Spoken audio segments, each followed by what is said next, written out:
what God has done and hears what God has said. Be still and know that I am God. And we hear that as a comforting saying. We take it as a call to meditate, to relax, to be alone in the presence of God. We hear, be still and know that I am God. Space, that refuge. Exactly what it means at this point for the psalmist. Some commentaries suggest it is a plea from God, be still. Know that I am God.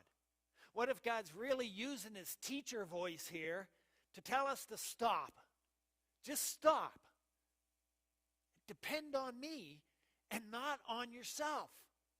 An invitation to acknowledge God, be still and know that I am God, is an invitation into the reign of the Almighty.